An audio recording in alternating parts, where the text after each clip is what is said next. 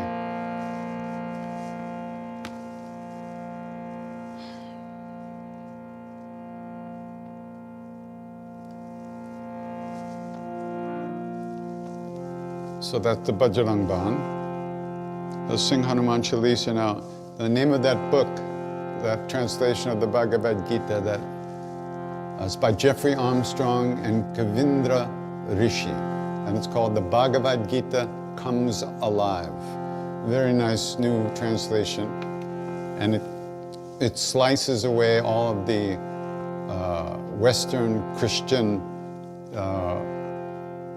images, which is not that they're bad, it's just that, remember, the Gita was written thousands of years before Jesus, so the problem is English doesn't know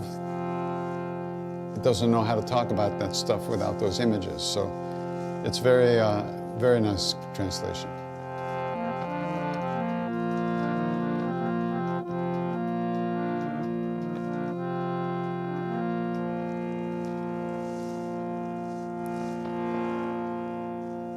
So,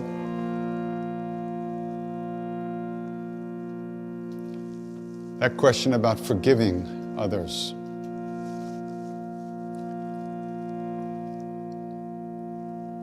Who are we to forgive? We also live in a glass house, and we don't want stones thrown at us. But we ourselves have thrown so many stones at other people's glass houses. So the way to free ourselves from that is to wish all beings, to wish that they be happy, to wish that all beings be free from suffering, all beings including ourselves, be free from suffering, and be free from the causes of suffering. So,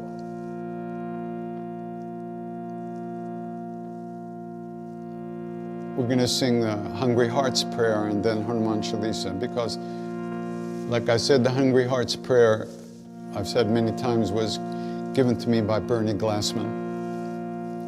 And it was a very powerful prayer for him because he had that experience of the interconnectedness of all of us. A very deep experience of the oneness of all life and all lives. And by wishing ourselves well, by wishing others well, we start to untie and loosen up those knots in our own heart, our own hearts. So.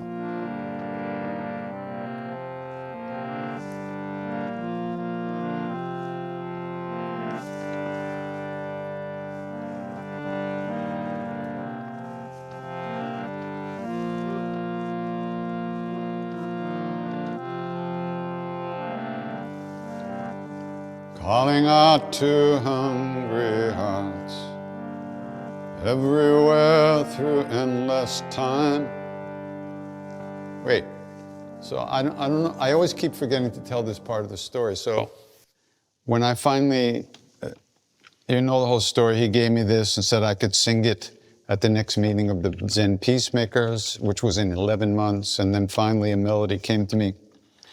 So according to the words that he had given me, the last line would say, all of your sorrow, I make it mine. Meaning I take all of your unhappiness and I transform it into happiness.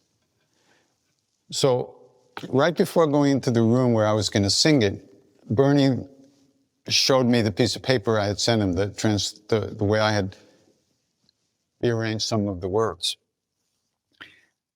So the last line says, all of your sorrow, I make it mine. And then he looked at me and said, I don't just want your sorrow, I want your happiness too. That's so Bernie, you know. He wants your happiness also. So I had to change that last line at the last minute. You'll see. Calling out to hungry hearts, everywhere through endless time. You who wander, you who thirst, I offer you this Bodhi mind. Calling out to hungry spirits, everywhere through endless time.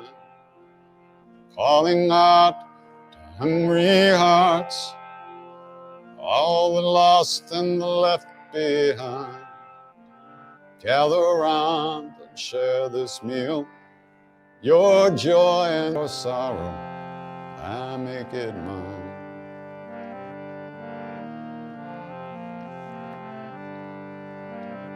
Shri Guru Charan Saroja Raja Nijamanam Kuru Sudhari Varano Raghubar Bimala Jasu Jodaya Palachari Buddhihin Tanu Janike Sumiram Pavana Kumar Siaram Balla Buddhi Vidya Dehu Mohi Harahu Kalesa Bikara Syavara Ramachandra Pada Jai Sharanam Jaya Hanuman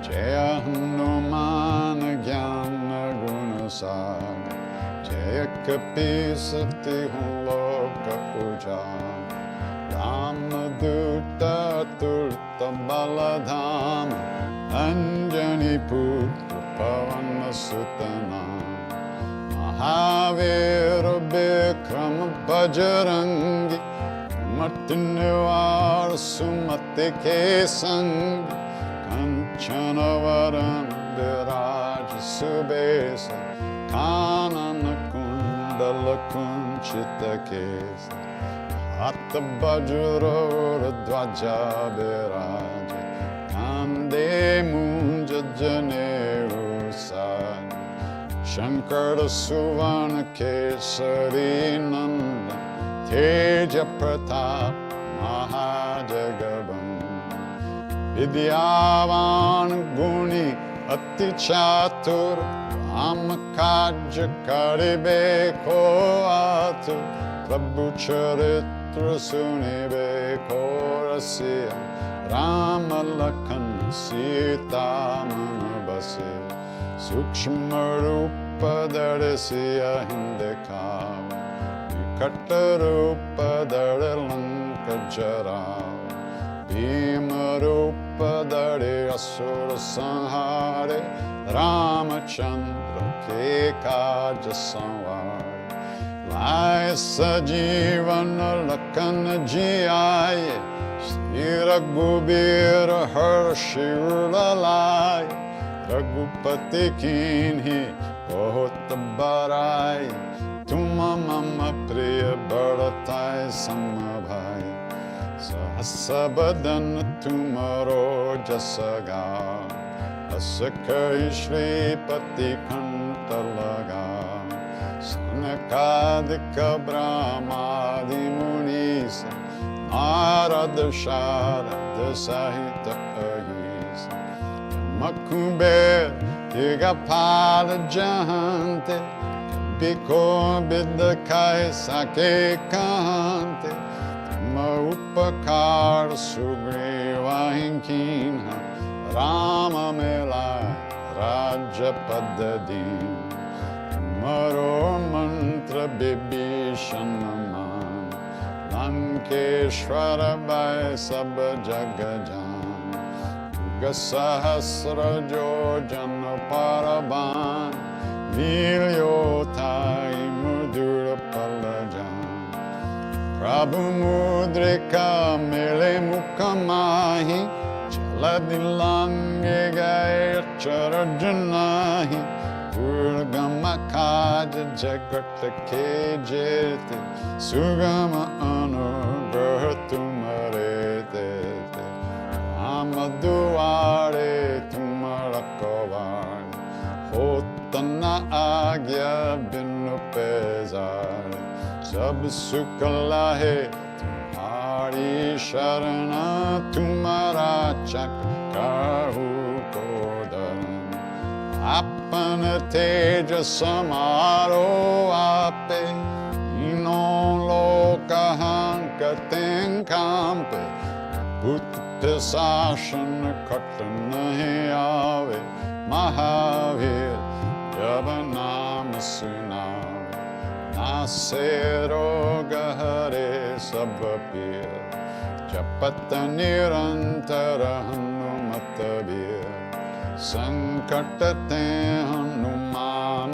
Churave Manakrama Bachana Dhyana Jolave Sabapara Rama Tapasvi Raja Tinake Kaja Sakala Tumasaja Oraman Orata Joko Elave Sobe Amita Jirvana Palapave Charon Yuga Paratapa Tumhar He Parasiddha Jagata Ujjayana Sadhu Santa Ke Tumarakovare Asura Nikanda Ramadura Ashta Siddhi no Nidike Data Savaradina Janki Mata Rama Rasayana Tumare Pasa Sadaroho Ragupati Ke Dasa Tumare Bhajana Rama Ko Pave Janama Janama Ke Dukha Bisarav Antakala Raghubara Pura Jai Jahan Janam Hare Bhakta Kahai Orda Devata Chittana Dare Hanumata Se Sarva Sukha Kare Sankata Kate Mite Sabapir Jo Sumire Hanumata Balabir Jai Jai Jai Hanuman Gosai Kripa Karo Guru Deva Kinai Jo Satabara Parta Karako Chutta Hiban Mahasukha Hoy Oya Pare Hanuman Chalisa Oya Siddhi Saki Gaurisa Tulasi Das Sada Hari Cher Kije Nath Hridaya Mahadev Vanatanaya Sankataharana Mangala Murti Rup Siyaram Ramalakana Sita Sahita Hridaya Basa Surabhupa Syavara Ramachandra Padaje Sharanam Mangalamurti Marutanandam Sakala Amangala Muranakandan Mangalamurti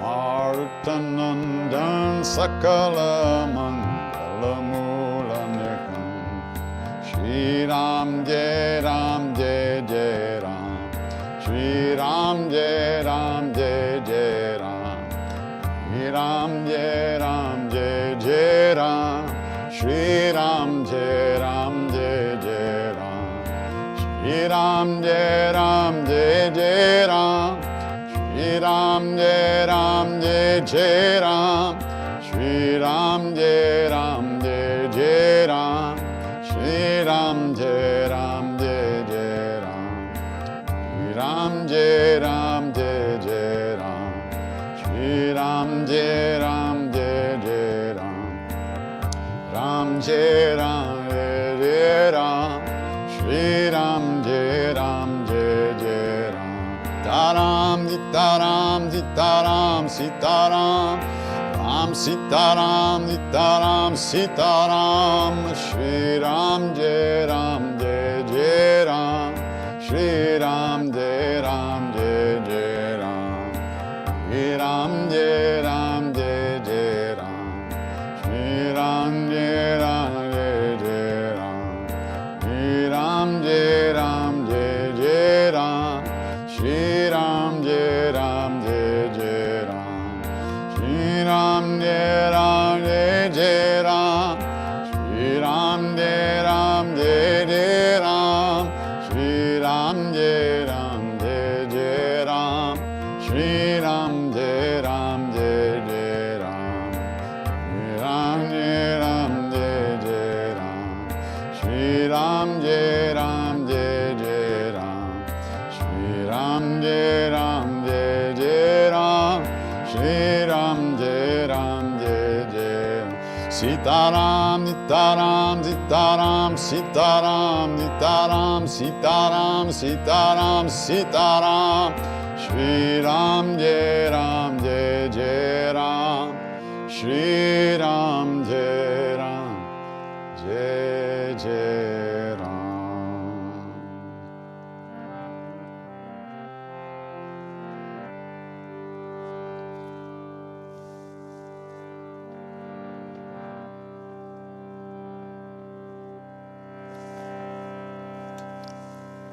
So, if we know anything at all about a path, if we know there might be a way to live in this world, now, today, as it is, as we are, in a good way, with an open heart and without fear, it's only because of the great beings that have gone before us.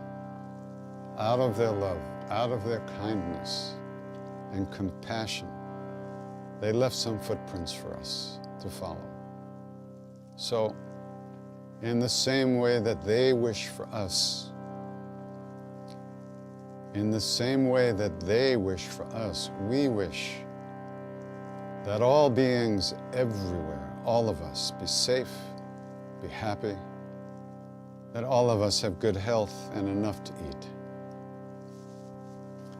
And may we all live in peace and at ease of heart with whatever comes to us in life.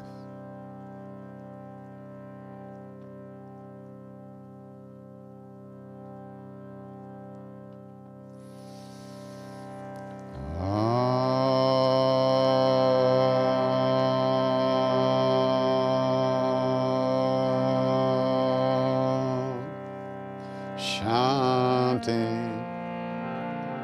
Shanti, Shanti.